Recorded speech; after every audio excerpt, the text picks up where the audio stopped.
Hello everyone, সকলকে আমার YouTube channel knowledge man টুকুতে স্বাগত। আজকে আমি তোমাদের ইতিহাসের 9 নম্বর সেটের পেজ হচ্ছে তোমার 381।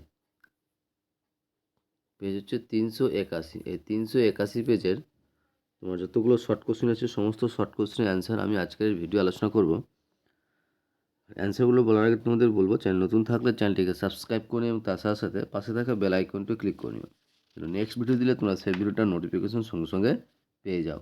ওকে, তো আজকের ভিডিও আলোচনা হচ্ছে ইতিহাস এবং ইসলামের ইতিহাস দুটো থেকে যতগুলো শর্ট কোশ্চেন সমস্ত শর্ট কোশ্চেনের অ্যান্সার আমরা কিন্তু বলবো, যেমন আগের ভিডিও যেভাবে আমরা বলেছি। তো এখন যেটা করবো সেটা হচ্ছে ইতিহাস থেকে করছি। যে প্রথমে বলেছে সঠিক উত্তরটি নির্বাচন করে লেখো। প্রথম কোশ্চেন দেখো, প্রথম কোশ্চেন বলেছে যে আত্মজীবনীমূলক গ্রন্থ জীবনের ঝরাপাতা রচনা করেন কে? আত্মজীবনীমূলক গ্রন্থ জীবনের ঝরাপাতা রচনা করেন কে? অ্যান্সার হবে অপশন 2, সরলা দেবী চৌধুরানী। নেক্সট কোশ্চেন, যে হিকি বেঙ্গল গেজেট প্রকাশিত হয়েছিল কত খ্রিস্টাব্দে? হিকির বেঙ্গল গেজেট প্রকাশিত হয়েছিল কত খ্রিস্টাব্দে? অ্যান্সার হবে 1780 খ্রিস্টাব্দে। হিকির বেঙ্গল গেজেট প্রকাশিত হয়েছিল 1780 খ্রিস্টাব্দে। নেক্সট, যে রামকৃষ্ণ মিশন প্রতিষ্ঠা করেছিলেন কে? রামকৃষ্ণ মিশন প্রতিষ্ঠা করেছিলেন অপশন 2, স্বামী বিবেকানন্দ। রামকৃষ্ণ মিশন প্রতিষ্ঠা করেছিলেন স্বামী বিবেকানন্দ। রামকৃষ্ণ মিশন প্রতিষ্ঠা করেছিলেন স্বামী বিবেকানন্দ।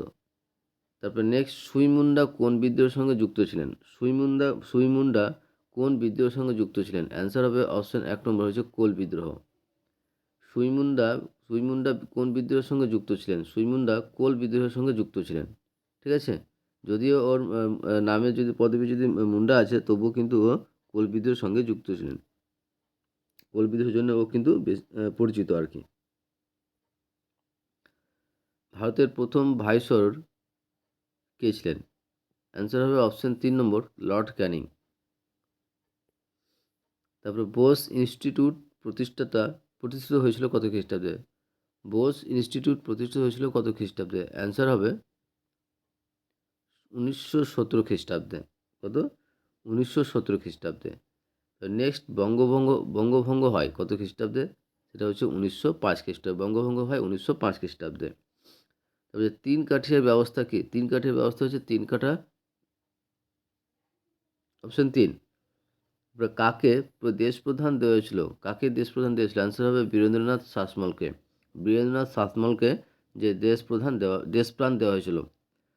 যে নম্বর হচ্ছে ভারতের প্রথম মে দিবস পালিত হয় কোথায়? ভারতের প্রথম তোমার মে দিবস পালিত হয়েছিল কোথায়? মাদ্রাজে। ভারতের প্রথম মে দিবস পালিত হয় কোথায়? মাদ্রাজে। স্বাধীনতার পূর্বে ভারতের প্রথম মহিলা শহীদ কে ছিলেন? স্বাধীনতার পূর্বে ভারতের প্রথম মহিলা শহীদ ছিলেন অপশন 2, প্রীতিলতা ওয়েদ্দেদার। ঠিক আছে। তারপরে হচ্ছে ক্যাবিনেট মিশনের সদস্যগণ ভারতে এসেছিল কত খ্রিস্টাব্দে? ক্যাবিনেট মিশনের সদস্যগণ ভারতে এসেছিল কত খ্রিস্টাব্দে? অ্যান্সার হবে অপশন 4 নম্বর, তোমার 1946 খ্রিস্টাব্দে। তারপরে বলছে রাজ্য পুনর্গঠন কমিশনের সভাপতি ছিলেন কে? রাজ্য পুনর্গঠন কমিশনের সভাপতি ছিলেন, অ্যান্সার হবে 1 নম্বর, ফজর আলী। ওকে, তো এই গেল আমাদের এমসিকিউ সমস্ত শর্ট কোশ্চেনের অ্যান্সার। তারপরে আমরা আসবো নেক্সট কোশ্চেনে। আর নেক্সট কোশ্চেনে আসার আগে তোমাদের বলবো, চ্যানেল নতুন থাকলে চ্যানেলটিকে সাবস্ক্রাইব করে নিও, তার সাথে সাথে পাশে থাকা বেল আইকনটিও ক্লিক করে নিও, যেন নেক্সট ভিডিও দিলে তোমরা সেই ভিডিওটা নোটিফিকেশন সঙ্গে সঙ্গে পেয়ে যাও। ভালো লাগলে অবশ্যই বন্ধুদের সঙ্গে শেয়ার করবে, কমেন্ট করে জানাবে। বিভাগ ক্ষয়ের বলেছে প্রতিটি উপবিভাগ থেকে কমপক্ষে একটি প্রশ্ন নিয়ে মোট 13টি প্রশ্নের উত্তর দাও। প্রথমে বলছে যে একটি সম্পূর্ণ বাক্যে উত্তর দাও। প্রথম কোশ্চেন বলছে সংযুক্তা প্রাণীগ্রাহী কোন নৃত্যশৈলীর সঙ্গে যুক্ত? এটা অ্যান্সার হবে ওড়িশি নৃত্যশৈলীর সঙ্গে যুক্ত। সংযুক্তা প্রাণীগ্রাহী কোন নৃত্যশৈলীর সঙ্গে যুক্ত? সেটা হচ্ছে ওড়িশি। তারপরে কোশ্চেন বলেছে দেখো, যে কাঙ্গাল হরিনাথের প্রকৃত নাম কি? কাঙ্গাল হরিনাথের প্রকৃত নাম হচ্ছে হরিনাথ মজুমদার। কি বলতো? হরিনাথ মজুমদার। তারপরে দামিনী কোহ বলতে কি বোঝো? দামিনী কোহ হচ্ছে পাহাড়ের প্রান্তদেশকে দামিনী কোহ বলা হয়। বলা হয়। লৌহ মানব নামে কে পরিচিত? লৌহ মানব নামে হচ্ছে সর্দার বল্লভভাই প্যাটেলকে লৌহ মানব বলা হয়। নেক্সট, সত্য বা মিথ্যা লেখো।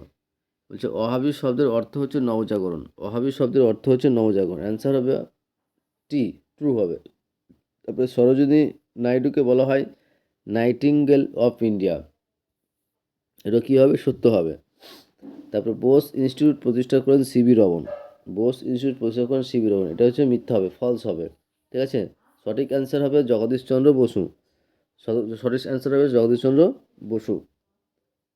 তারপর ক ইস্তমার সঙ্গে খ ইস্তমা মিলে লেখো। হিন্দু মেলা, অ্যান্সার হবে অপশান বি নবগোপাল মিত্র। লীলা নাগ, অ্যান্সার হবে দীপাবলি সংঘের প্রতিষ্ঠাতা। আর মাদারি পাসি, সেটা হচ্ছে একতা আন্দোলনের নেতা। তারপরে আসবে বিবৃতি থেকে, যে বিবৃতি দেওয়া আছে কোনটা সঠিক সব থেকে বেশি সেটা লিখতে বলেছে। যে নিম্নলিখিত বিবৃতির সঙ্গে কোন কোন বিকল্প ব্যাখ্যাটি সব থেকে বেশি মানানসই। প্রথম বিবৃতি বলছে যে ডেভিড হেয়ার স্কুল বুক সোসাইটির প্রতিষ্ঠা করেছিলেন, অ্যান্সার হবে 2 নম্বর ডেভিড হেয়ার বিদ্যালয়গুলিতে পাঠ্যপুস্তকের চাহিদা মেটাতে চেয়েছিলেন। 19 শতকে বাংলার নবজাগরণ ছিল অলীক ব্যাপার, জাগরণটি সর্বাত্মক ছিল না। নেক্সট বিবৃতি বলছে যে ভারতের ইতিহাসে স্বাধীনতা প্রাপ্তির পরবর্তী 5 বছর পুনর্বাসনের যুগ নামে পরিচিত।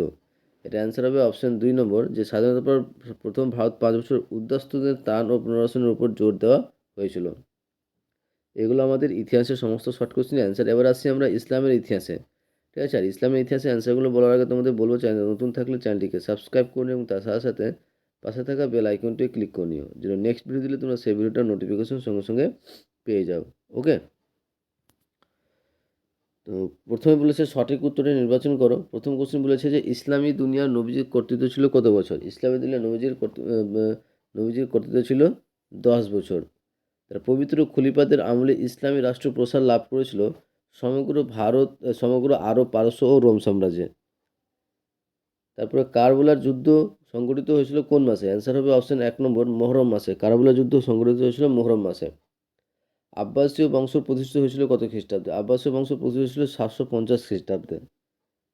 তারপরে ইউরোপীয় দেশ স্পেন মুসলমানদের অধিকারে এসেছিল কত খ্রিস্টাব্দে? ইউরোপীয় দেশ স্পেন মুসলমানদের অধিকারে এসেছিল কত খ্রিস্টাব্দে? এখানে কিন্তু 710, আসল হচ্ছে তোমার কী বলতো, আসল অ্যান্সার হচ্ছে 711 খ্রিস্টাব্দে। যদি তোমার দেখবে যে 711 বাদে যদি 710 থাকে, তাহলে তার কাছাকাছি অ্যান্সার হচ্ছে, তাহলে 710ই লিখে দিবে। ঠিক আছে, তারপরে বিভাগ কয় বলছে একটি সম্পূর্ণ বাক্যে উত্তর দাও। হচ্ছে বাব উল ইলম কাকে বলা হয়? বাব উল ইলম এই শব্দের অর্থ হচ্ছে ইসলামের প্রবেশদ্বার বা তোমার জ্ঞানের দরজা। ইসলামের প্রবেশদ্বার বা জ্ঞানের দরজাও বলা হয়। আর সিন্ধু জয়ের পর ভারতের সিন্ধু প্রবেশকে বাব উল বলা হয়, বা হজরত আলীকেও তোমার কী বলা হতো, এই নামে বলা হতো। হজরত আলীও কিন্তু বাব উল ইলম নামে পরিচিত। শিয়া নামে কারা পরিচিত? শিয়া হচ্ছে হজরত আলীর অনুসারীদের শিয়া বলা হয়। হজরত আলী রাদিয়াল্লাহু তাআলা আনহুর অনুসারীদের বা অনুগামীদের শিয়া বলা হয়। আব্বাসীয় বংশের প্রকৃত প্রতিষ্ঠাতা কে ছিলেন? আব্বাসীয় বংশের প্রকৃত প্রতিষ্ঠাতা ছিলেন আবু জাফর আল মনসুর। আবু জাফর আল মনসুর।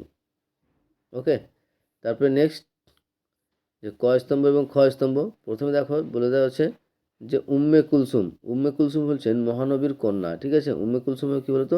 মহানবীর কন্যা। আর দামাসকাস কী বলতো? অ্যান্সার হবে অপশন বি খিলাফত। ঠিক আছে, দামাসকাস খিলাফত একটা রাজধানী ছিল।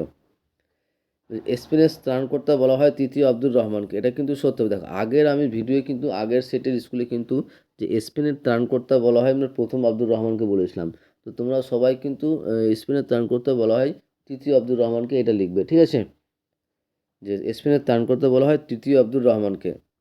নেক্সট কোশ্চিন, মিশরের প্রথম ফাতেমীয় শাসন শুরু হয়েছিল। এটা কিন্তু কোশ্চিনটা কিন্তু অধুরা আছে, কোশ্চিনটা ক্লিয়ার নেই, সম্পূর্ণ নেই। ঠিক আছে, যে মিশরের প্রথম ফাতেমীয় শাসন শুরু হয়েছিল কত খ্রিস্টাব্দে, কোথায়, কি, কিছুই বলেনি। ঠিক আছে, তাহলে এটা এটা মিশরের প্রথম ফাতেমীয় শাসন শুরু হয়েছিল 969 খ্রিস্টাব্দে। ঠিক আছে, যদি এটা দেওয়া থাকে তাহলে সত্য লিখবে, না এটা না, এই সাল না দেওয়া মিথ্যা লিখবে। আশা করছি তোমাদের ভিডিও ভালো লেগেছে। শেষে বলবো চ্যানেল নতুন থাকলে চ্যানেলটিকে সাবস্ক্রাইব করে নিও, তার সাথে সাথে পাশে থাকা বেল আইকনটা ক্লিক করে নিও, পরের ভিডিও দিলে তোমরা সেই ভিডিওটা নোটিফিকেশন সঙ্গে সঙ্গে পেয়ে যাও। ওকে, থ্যাংক ইউ ভিডিওটা দেখার জন্য।